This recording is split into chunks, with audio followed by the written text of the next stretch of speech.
Chapter 229 of Shrimadbhagavatam, The Bear's Cave. Om Namo Bhagavate Vasudevaya. Krishna stood at the entrance to the cave and looked. He did not have to see twice to find out if the jewel was there. A child was crawling on the ground and in its hand was the jewel, Syamantaka. For a moment he stood as though spellbound and then went near the child to take the jewel from its hands. The mother bear was nearby, and when she saw a human being approaching her child, she let out a frightened cry. In a moment, a great big bear, as old as time, came near Krishna. Finding that the stranger was trying to snatch the jewel from the hands of the child, the bear tried to attack Krishna. The bear was Jambavan, the bear which played such a great part during the war which Sri Rama fought with Ravana during the Treta Yuga. He was a Chiranjeevi and he was dwelling in this cave. Krishna knew who he was. The fight began and it went on. For 28 days and 28 nights it went on. Finding the opponent so powerful, Jambavan was really amazed and he said, I have so far seen only one person who was as skillful and as powerful as you in fighting. Who was that? Asked Krishna. Jambavan said, perhaps you might not have heard of him. He belonged to a generation which was far earlier than yours. His name was Rama, and he was a prince of the race of the sun. He was a great fighter, and he killed the Rakshasa Ravana. Is he the same Rama who wept for 10 months since his wife was carried away by the Rakshasa Ravana? I have been told that he was banished to the forest by his stepmother, and with his wife and his brother, he walked the forests for years together.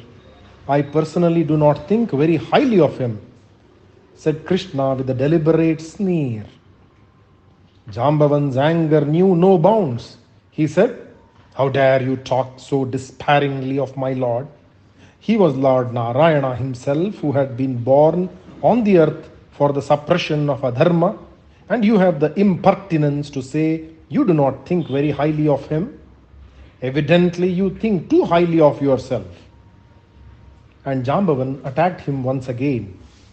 Krishna proved to be more powerful and Jambavan fell down in a faint.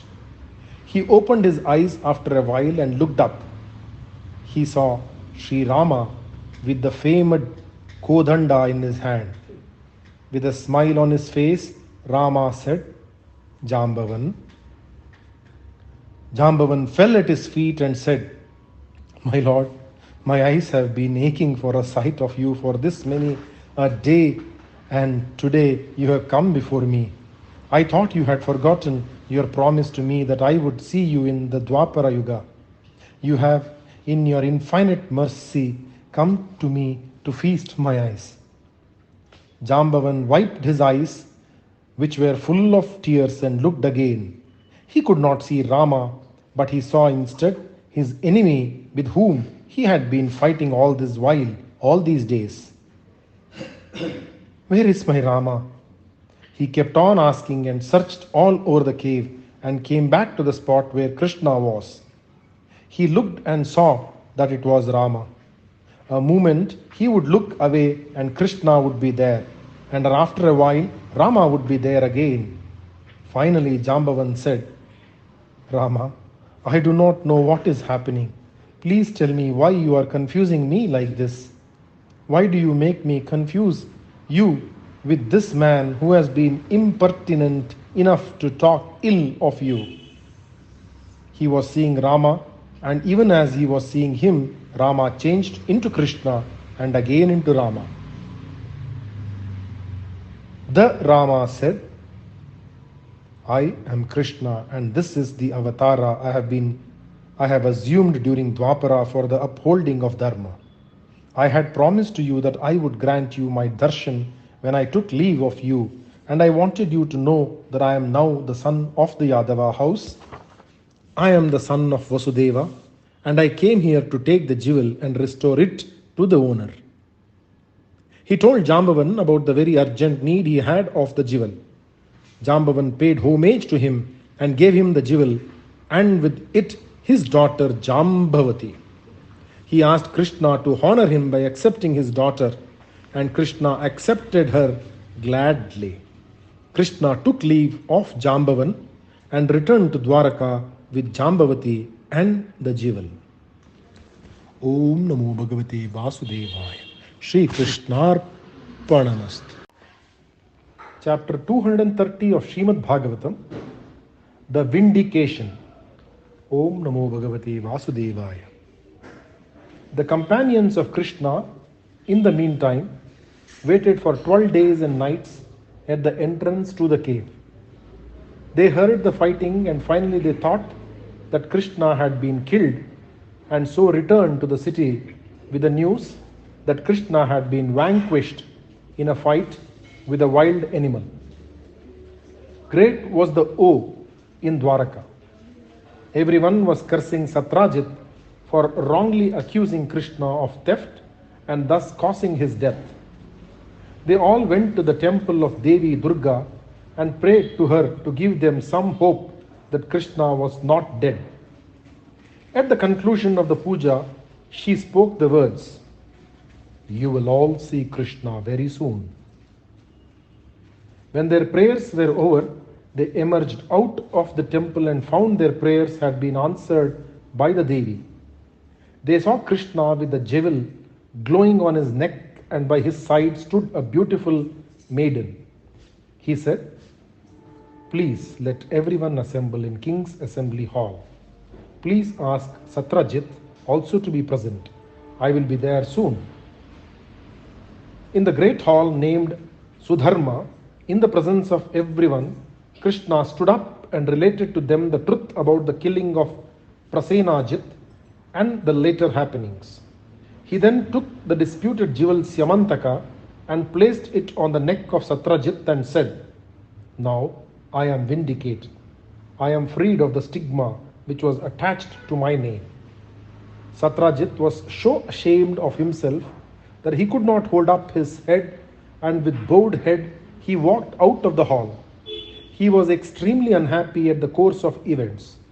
He had now been cured of his arrogance and his avarice. He did not know how to make it up with Krishna, whom he had wounded so much. How to expiate my sins? He asked himself. What shall I do to please Krishna and make him forget this incident? How can I wipe out the unpopularity which I am suffering now because of my thoughtless words and action? Finally, he decided that the only way to please Krishna and to make amends for all the unpleasantness of the past few months would be to give his daughter Satyabhama to Krishna. During the wedding, Satrajit gave the gem to Krishna, but Krishna refused to take it. He said, "Surya gave it to you, and it is but right that you should have it. Believe me, it is not out of pique that I am saying these words. You had two jewels, and you have given me the better of the two." He smiled at Bhama, whose face was suffused with her blush. Satyabhama was a very beautiful girl, and all the young men of the Vrishni, Andhaka and Yadava house had been a little bit in love with her. Chief among them was Kritavarma, the son of Hridika. He had asked Satrajit for her hand once, but the father had not given reply, and he was living on hopes. But then Satrajit, in a moment of generosity, had given her to Krishna as a peace offering. Krishna was very pleased to take her hand, and as for Satyabhama, she was only too happy to have Krishna as her Lord. Om Namo Bhagavate Vasudevaya. Shri Krishnarpanamast.